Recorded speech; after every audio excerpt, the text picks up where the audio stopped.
And then that is my introduction. So if you guys don't mind, maybe just give me kind of your background. I know Chris reached out to you directly, so maybe just kind of talk to me a little bit about your experience and sure we can and all that stuff.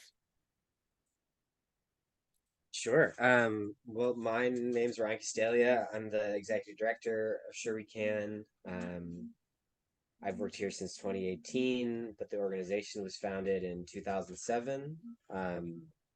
The Sure We Can was founded by recyclers, by canners, who at the time were experiencing homelessness, and they founded it with the aim of providing a type of service that was really lacking at the time, which didn't just redeem their recyclables for cash, though that was a key part of it, but also uh, approached that work in a way that brought dignity, respect, conscientious like treatment, fairness, transparency to a sector that really was lacking a lot of that at the time. I mean, still does, but Mhm. even more so at the time.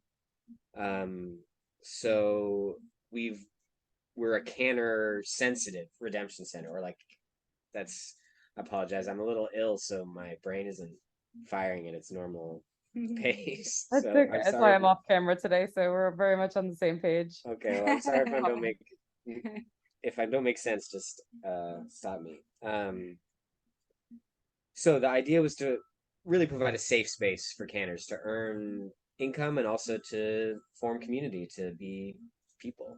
Um, so we've followed that mission for the last 15, 16 years. And lately that it's kind of taken interesting new strides in terms of we've offered redemption service throughout that period, but in the past few years, especially in the context of the pandemic, we've been able to really build out the supportive, community sensitive side of our work in multiple ways. We got really involved in pandemic outreach. We helped canners be recognized in the US Census in 2020.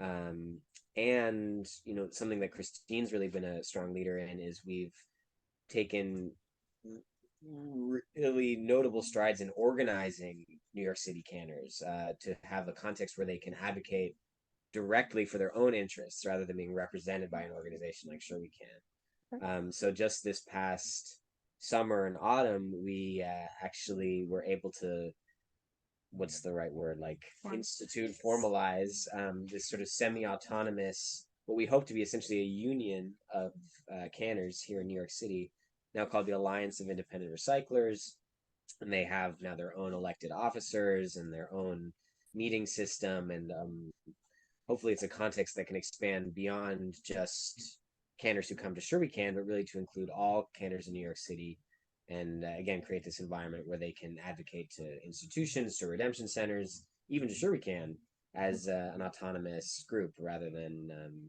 a sort of subordinate one. yeah, that sounds amazing. You're giving them the tools to empower themselves. So I think that That's the idea. yeah. Um, so from a And structural Christine, standpoint, you want to share a little bit about your? Yeah, I'll just say I've been involved with Sure We Can since late 2018. Um, I just came in as a volunteer. I'm also an anthropologist. And so one of the hats that I wear is helping to lead and implement research projects. Mm. And this past summer, we did the first ever canner study in New York City, encompassing all 5 boroughs to try to understand the population of people who are redeeming cans and bottles as a livelihood. And we're coming out with that report in the next, like a version of it in the next couple of weeks. Yeah. awesome. So we're happy to send you that.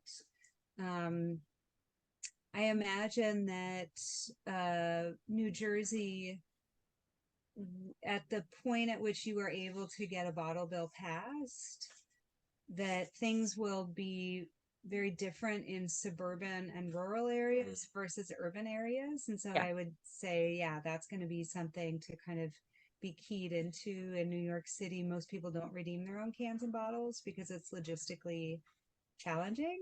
Yeah. And so it does fall on folks willing to do it as a livelihood to pull things out of the trash and recycling. Um, and and therefore, in the urban context in particular, we have been really advocating for nonprofit redemption centers that can be attentive to and try to meet the other needs that these workers are also have that are unmet in other ways. Totally. So yeah, and just yeah, I'll leave it there for now. Yeah, I just want to mention that ties into what I didn't mention, but I guess it's sort of for granted given the context of our conversation that we're really deeply involved in advocating here in New York for expansion of the bottle bill, Mhm. and other legislative objectives around recognizing canners as essential workers and making sure that their rights and safety are supported. So we work with Beyond Plastics and the New York Public Interest Research Group to help lead a coalition of environmental justice organizations across the state to achieve those legislative objectives as well. And also redemption center owners. Oh yes, So of even course, in the and private redemption sector, centers, yeah, yes. they have a Cool. real stake in wanting to pass a better bottle bill. Yeah, no, that makes sense for sure. Thank you guys so much for clarifying a lot of that. And you brought up a really good point. And normally, the structure of like the interviews has been from like the Beyond Plastic standpoint, it's kind of just okay, like how do we encourage people to participate, in the system? And I feel like you guys have a different take on that because you brought up a really important point where you're coming from an urban background and New Jersey doesn't really have the infrastructure for that. So I think one of the challenges that Brooke and Chris are kind of running into is once the money, is going back into the state, like where is the state investing that? And are they investing it into like education and incentivizing and things like that for people of New Jersey? Because there is definitely a convenience factor, right? I live in the beach in New Jersey and I work in New York City and I don't have a car. So, to get to the closest grocery store for me is about a 9-minute walk, which is great, but not everybody has that luxury. So I guess I'm going to change the script a little bit for you guys. And what are maybe like the incentives that you guys are working with through either Beyond Plastic or whoever else? Like what's kind of the incentives on maybe both state and economically that you're using to form maybe more redemption centers, more access to them, things like that? That's a good question. I mean, this is actually a huge piece of our advocacy in the sense that though right now we do have a bottle bill, and as it stands, there's a pretty sizable fund of money from unredeemed deposits that does go to the state. Yeah. Like, not a single cent of that essentially is reinvested into the system in the form of education, supporting redemption centers, or anything. Yeah. So even though we have the system, we don't have that function that you're describing as being critical, which we agree it is critical. Yeah. So, I mean, it's a somewhat of an open question, I would say, in our coalition of how exactly this can be structured. I mean, we have our kind of horse in the race in the sense that, like you're saying, we want to see more redemption centers. So we think funds could be directly allocated from unredeemed deposits to support. So, for example, there are lots of canners who have many years of experience doing this work, and often on a really highly organized and high volume level, who would be eager to start their own redemption centers, Yeah. yet don't have the resources or support to do so. So we would love to see investments being made directly by the state to support budding entrepreneurs like that to start their own centers, especially in places like Manhattan where there are no redemption centers at all, just because it's too expensive to operate. So the state could ameliorate that issue by those types of investments. As well as, I mean, I think the types of education campaigns you're describing are super important. I mean, that's an issue we face is that canners and the system really at large is kind of invisibilized or also subordinated in the sense that like the municipal recycling system here is financially invested in the inefficiency of the redemption system, because the more that the redemption system doesn't capture but it instead goes to the curb and goes to the corporation that receives all the recycling from DSNY, they just straight up they earn more money. Yeah. So education campaigns from the city saying just like the bottle bill is good, canners do good work, you should redeem redeem your your cans and material. Like, yeah, bottles. it's like Yeah. just participate. All Um, missing. it's none of that's there, and it's so needed. So there's like you're already pointing out, there's just a variety of ways those advancements can take form, but I think all of them are important, and there is at least here in New York, there's at least $100 million a year. There would be more if the deposit were to go up to do that kind of work, but none of that money is being used for that purpose right now. Yeah. That's fascinating. And just so I heard you correctly, you said Manhattan currently does not offer any redemption centers? They have RVM sites, so just Okay. reverse vending machines Yep. at grocery stores, Okay, got but it. not redemption centers in the way that we are. Like a big site where you can return bulk. Okay. And part of the issue is that so there are redemption access points in that sense, but not Yeah. redemption centers. And for canners who earn their livelihoods in this work, a place that can receive a high volume of material efficiently is crucial for their workflow. I mean, it's just not possible to redeem 2,000. Like, you want to earn $100 in a day canning, you got to collect 2,000 cans here in New York City. Yeah. So to return those via a reverse vending machine just isn't feasible. You'd have to go to like 7 different sites because Mhm. each site is only required to accept the equivalent of $12 worth of materials. So that's something to keep in mind as you're crafting the New Jersey bill. Is, for instance, we have that constraint in our current bill, and we would like for that constraint to be removed because we know that there's this whole population of thousands of people who would be served by that. Yeah, that's a big push for right now. Something that I found out yesterday actually was we've been critiquing the Kennedy bottle bill. I kind of jumped on the project a little bit later, so I'm not entirely sure like when it was executed and whatnot. But what Jenny told me yesterday was that that bill is basically being scrapped. I mean, you have to forgive us. I at least am not at all familiar with the history of bottle bill proposals In in New New Jersey. Jersey, So no. I There's know. none. So this is the first one. So Okay. Oh, okay. yeah, so What was the critique of the Kennedy bill? I'm curious. so there's been a bunch. So big factors, and we're kind of just based off of, again, like I'm kind of coming in a little bit late to the project, but we're trying to formulate a lot of it around New York and Maine. Michigan is one of the older ones that hasn't had a whole lot of amendments. So a lot of the critique is number one, vagueness, which, in a bill is extremely important because it really does directly affect low income communities, things like that. And something that I noticed really quickly was from a state investment side that when it comes to the bill, there was a sort of excuse my like lingo for like legal jargon, but there's some efforts basically stating about like the um enforcement, right? If they don't do these things and what happens to that person after if they don't abide by XYZ.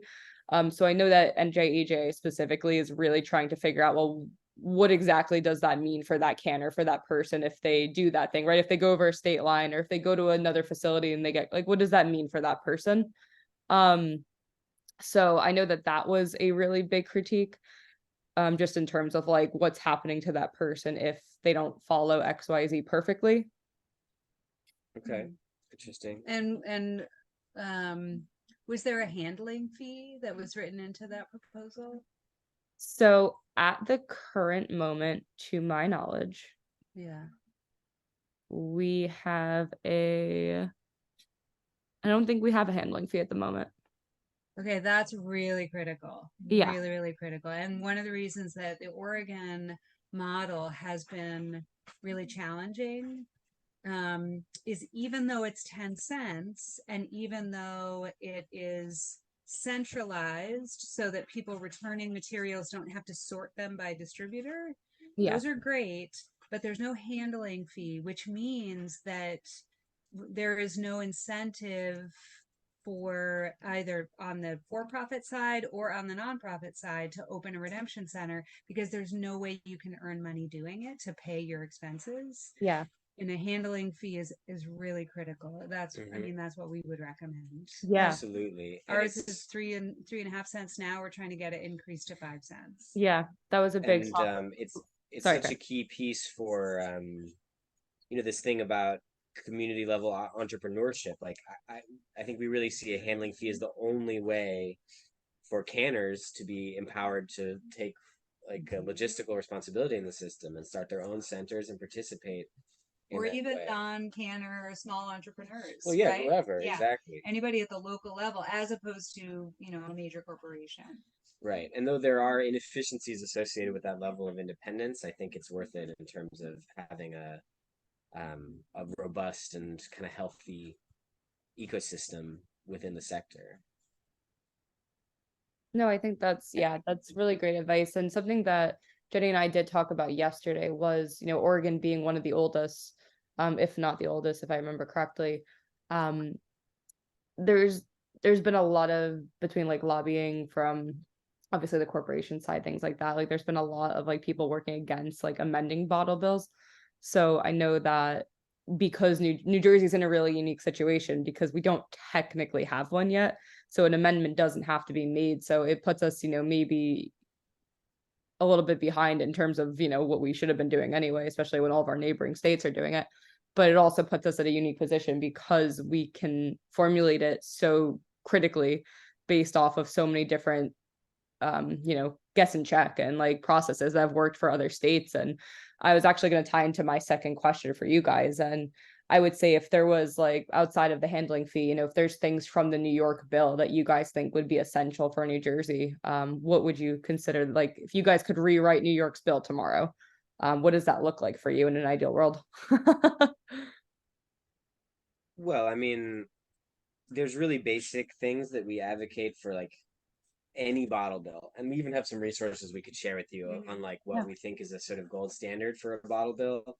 Okay. And there's like an environmental piece to that, and there's a kind of labor community sensitive piece to that as well. Mhm. So, I mean, really basically, there needs to be a deposit that's high enough to incentivize participation and that's going to return reasonable value to the canners, to the workers who are, who rely on it. Um, there needs to be as comprehensive as possible inclusion of containers. Like right now, things like juice, coffee, wine, liquor, none of that is included in New York, and it creates a piecemeal and confusing system that just, I mean, that all that does is unreasonably limit the amount of waste that's diverted and leave a bunch of litter and confuse people, right? It's like, oh, this bottle